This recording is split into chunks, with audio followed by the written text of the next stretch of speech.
मित्रों, वैसे तो माँ अम्बे हर पल अपने भक्तों का ख्याल रखती हैं, लेकिन नवरात्रि के दिनों में माता रानी की पूजा विशेष फलदायी होती है।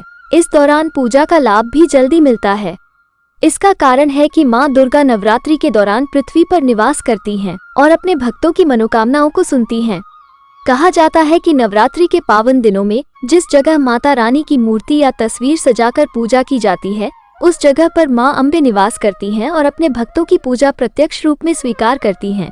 इसलिए माँ के भक्त माँ दुर्गा की कृपा पाने के लिए नवरात्रि के दिनों में व्रत करते हैं और इसे हमारे सनातन धर्म में बड़ा ही पावन माना जाता है। नवरात्रि के आने से पहले ही माँ के भक्त माँ अम्बे को प्रसन्न करने के लिए अपने घरों में तैयारियां भी शुरू कर देते हैं।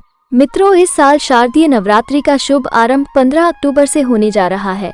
माँ दुर्गा के भक्त 9 दिन तक चलने वाले इस उत्सव को धूमधाम से मनाने के लिए घर की साफ सफाई में लगे हुए हैं।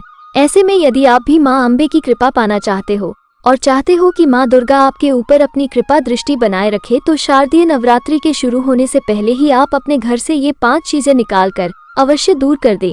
क्या है वो 5 चीजें, आइए आज के इस वीडियो के माध्यम से जानते हैं। नमस्कार दर्शकों, आपका एक बार पुनः हमारे YouTube चैनल सत्यार्थ दर्शन पर हार्दिक स्वागत है।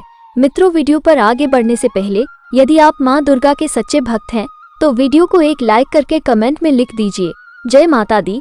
चलिए मित्रों, अब हम आपको बताते हैं कि वो कौन सी 5 चीजें हैं जिनका हमारे घर में होना हमें माँ दुर्गा की कृपा पाने से वंचित कर सकता है और इनका घर में होना क्यों अशुभ माना जाता है। मित्रों, सबसे पहला है, यदि आपके घर में किसी भी भगवान की कोई मूर्ति खंडित हो गई है और वह आपके घर के पूजा घर में या घर के किसी कोने में रखी हुई है, तो उसे अपने घर से आज ही हटा दें, क्योंकि खंडित मूर्तियां का घर में होना शुभ नहीं माना जाता है। अगर आपके घर में भी किसी भी भगवान की कोई खंडित मूर्ति है तो शारदीय नवरात्र के शुरू होने से पहले ही इसे अपने घर से निकाल कर किसी पवित्र नदी के जल में प्रवाहित कर दें। दूसरा है, अगर आपके घर में पुराने जूते चप्पल पड़े हैं जिनका अब आप इस्तेमाल नहीं करते, तो उन्हें भी आप नवरात्र शुरू होने से पहले घर से निकाल फेंकें, क्योंकि घर में फटे पुराने जूते चप्पलों का होना भी घर की सुख समृद्धि में बाधक होता है। यदि हम वास्तु जानकारों की माने तो उनके अनुसार घर में फटे पुराने जूते चप्पलों का होना घर में नकारात्मक ऊर्जा को बढ़ाता है। तीसरा है, यदि आपके घर में कोई ऐसी घड़ी है जो काफी समय से बंद रखी हुई है, तो आपसे अनुरोध है कि नवरात्रि शुरू होने से पहले ही उसे आप अपने घर से हटा दें, क्योंकि वास्तुशास्त्र के अनुसार घर में बंद घड़ी का होना घर के माहौल में तनाव और नेगेटिव एनर्जी को बढ़ाता है। इसलिए कभी भी घर में बंद पड़ी हुई घड़ी को नहीं रखना चाहिए और इस नवरात्रि से पहले ही उस बंद घड़ी को घर से निकाल फेंके। चौथा है, घर में यदि कोई कांच का टुकड़ा रखा हुआ है या कांच से बना कोई सामान टूटा हुआ पड़ा है, तो ऐसी वस्तुओं को भी अपने घर तत्काल दूर कर दें, क्योंकि टूटे हुए कांच की वस्तुओं का घर में होना नकारात्मक ऊर्जा को अपनी ओर आकर्षित करता है, जिसके कारण घर की आर्थिक स्थिति कमजोर होने लगती है। इसलिए नवरात्रि शुरू होने से पहले ही आप अपने घर से कांच की टूटी हुई चीजें निकाल कर बाहर फेंक दें।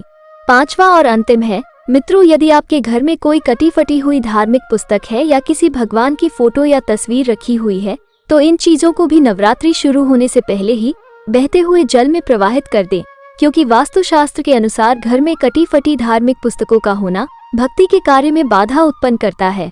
तो मित्रों, ये थी आपके लिए कुछ महत्वपूर्ण जानकारी। आपको कैसी लगी? कृपया अपनी राय हमारे साथ कमेंट बॉक्स में अवश्य साझा करें। यदि आप भी माता रानी के सच्चे भक्त हैं तो कृपया वीडियो को लाइक करके कमेंट में अवश्य लिखें जय माता दी। तो मित्रों, इसी आशा के साथ कि इस नवरात्रि माँ अम्बे आप सभी की खुशियों में वृद्धि करे, आपके धन धान्य में वृद्धि करे और आपका जीवन प्रसन्नता से भर दे, इसी आशय के साथ हम आज का ये वीडियो समाप्त करते हैं और एक बार सभी मिलकर जयकारा लगाते हैं। बोलिए सांचे दरबार की जय, बोलिए शेरावाली की जय, बोलिए पहाड़ों वाली की जय। वीडियो पर समाप्ति तक बने रहने के लिए आप सभी का बहुत बहुत धन्यवाद।